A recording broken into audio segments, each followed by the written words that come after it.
à l'Assemblée nationale lan mooy dëgg-dëgg solo am benn chaîne parlementaire.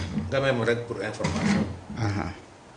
di ko ñaan les départementaux. finalement la réunion c'est demain à 15h. demain à 15h subi na ndogu. ok. xëy na mais li may ñaan. finalement waaw demain à 15h mais.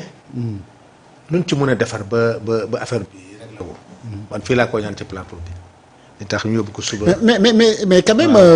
doyen 15h loolu est-ce que du nekk beneen prox ndollu bu président nekk di jox opposition bi parce que depuis toujours gars yi dañu mos di bañ ne palais de la république warul nekk siège benn parti tey naka ngeen mën a yéen loolu pendant très longtemps ngeen di ko xeex tey le président de la république convoqué des responsables départementaux au palais de la république pour des questions politiques. non xëy na ci résidence bi la.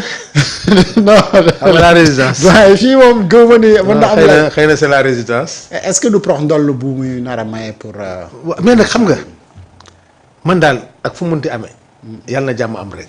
Bassirou mi tamit. waaw man daal li may ñaan suba il a été choisi li tax ñu yóbbu ko ba suba. gëm naa ne xëy na. am na ay échanges yu am ci diggante bi waaw loolu la donc demain 15h. mais daal ñi fay teew. gëm naa ne mun nañu comme ci weeru koor la. waaw. na kaa jël kuréel si rek. waaw kenn ku si nekk et puis comme 15h la kanaa période bu mu lay fekk nga woor.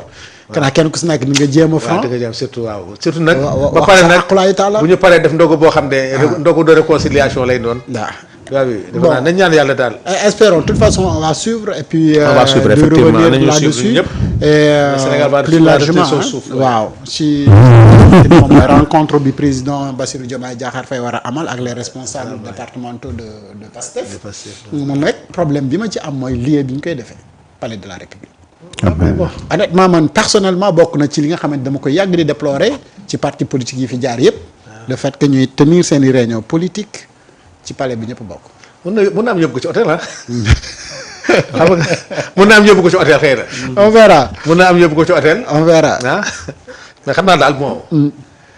ci weeru koor la bon xam nga weeru yërmande la. waaw. président bu xaaree ba weeru koor woo leen. xëy na ci dina neex ba nga xam ne ndogu bi dina nekk ndogu boo xam ne. vraiment daal nañu. on verra après ndax dina am sukkaru koor dina am nangam yooyu yëpp ñu xool ndax pratique. bon benn bi mooy li nga wax ci. chaîne parlementaire mais avancé bu rëy la. la chaîne parlementaire dañ ko def dugal ko ci comme direction. au niveau parce que xam nga proposition de loi des fois dafay am répercussion financière. te bu amee répercussion financière rek mën nañ reposer tu as vu parce que toute proposition de loi qui a une incidence financière mën na nekk motif de rejet. à moins que tu crées des recettes additionnelles. xam nga fii problème recette moom problème la si ñun on a des problèmes de recettes actuellement mais loolu moo tax ñu def ko sous forme de direction. comme direction législative comme direction nangam maintenant le personnel sera un personnel que de l'Assemblée nationale donc ça va être dans le budget de l'Assemblée. Parce que Assemblée dafa am son fonctionnement normal c'est comme les institutions Cour suprême Conseil constitutionnel donc ñun l'Assemblée a son budget autonomie financière ñun amuñu budget programme. ñun dotation lañu am budget de dotation. budget de dotation moo permettre Assemblée nationale.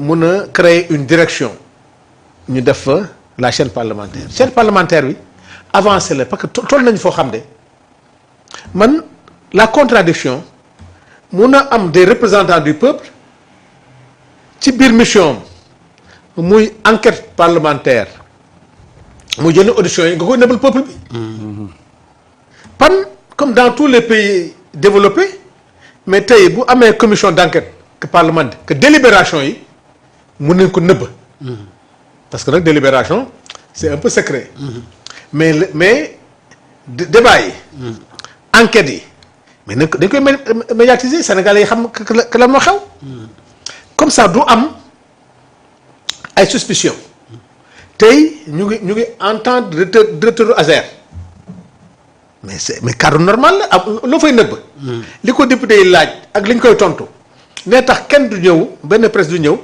di wax ne lii lañ fa wax lii wax donc loolu avancée démocratique la qui permettra ce qui est et puis dafa nekk dans le cadre de la formation dans le cadre de la formation tey dina tax li fi am yëpp nga koy dégg wala tey ñu convoqué un directeur général tey ñu ngi wax par exemple démb ñu ngi voté benn loi sur la sécurité privée. waaw foofu nag dafa mel ni ministre bi dafa maa dégg. waaw ko ñëpp ñu dégg. foofu moom. parce que loolu fa barki démb rek laa toog di ko plaider.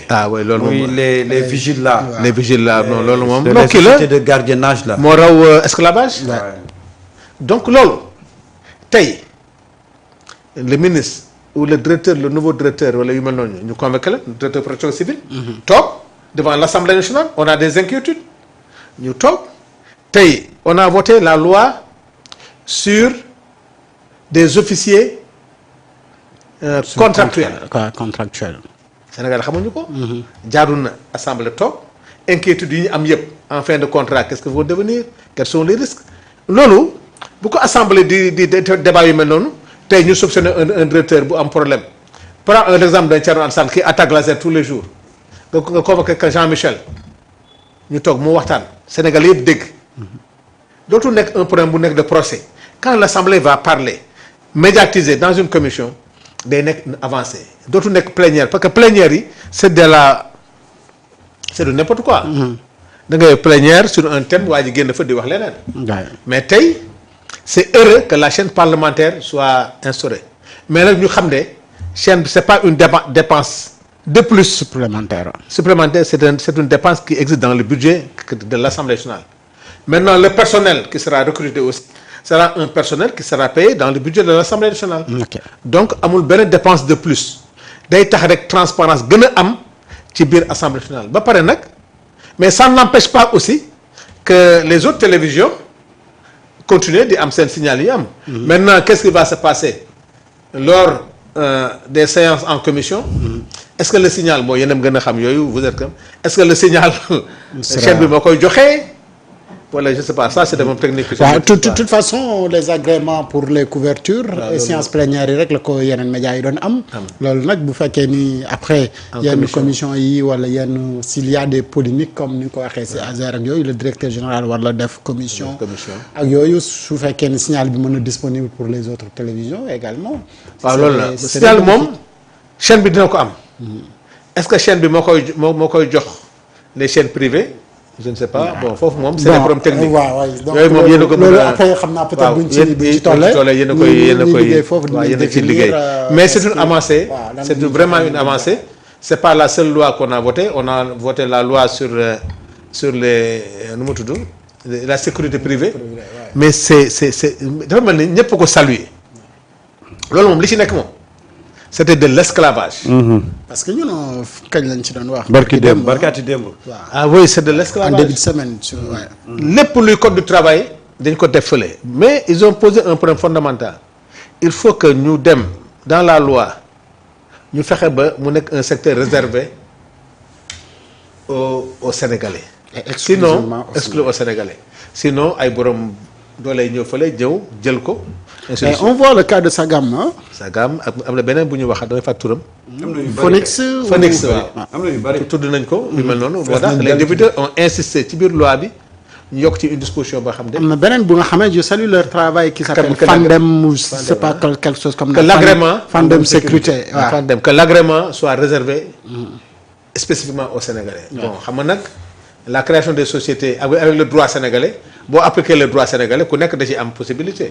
mais il faut que ñu sécuriser ko ba nga xam ne day nekk mais nag problème aussi il faut suñu consortois aussi soit sérieux da nga jël benn marché jox ko à un Sénégalais fay ko des milliards mu jàpp ay Sénégalais di ko liggéey pendant 10 ans ci ay contrat il faut un contrôle strict. bu liggéeyee 5 ans 6 ans dem retraite di fay ko retraite ay 12 000 15 000 francs xam nga loolu musiba la. donc l'agrément c'est bon de donner des agréments mais c'est bon aussi de surveiller. surtout derrière. Derrière qu'est-ce qu'il y a dans fait des contrôles à chaque moment. cutis IPRES cutis sécurité sociale. les contrats marché bi nga koy jox société bi nga koy jox. c'est suivant des normes. il faut que le personnel ñu assurer que ne 90 ou 70% du personnel c'est des CDI. mais jox ko société boo xam ne 10% ou 5% ñoo ci CDI ñi yëpp c'est des contractuels bu la neexee nga jël fa non am na yoo xam ne moom vraiment c'est très bien sécurisé. Maintenant ils ont mis l'accent sur la formation. waaw surtout. c'est important.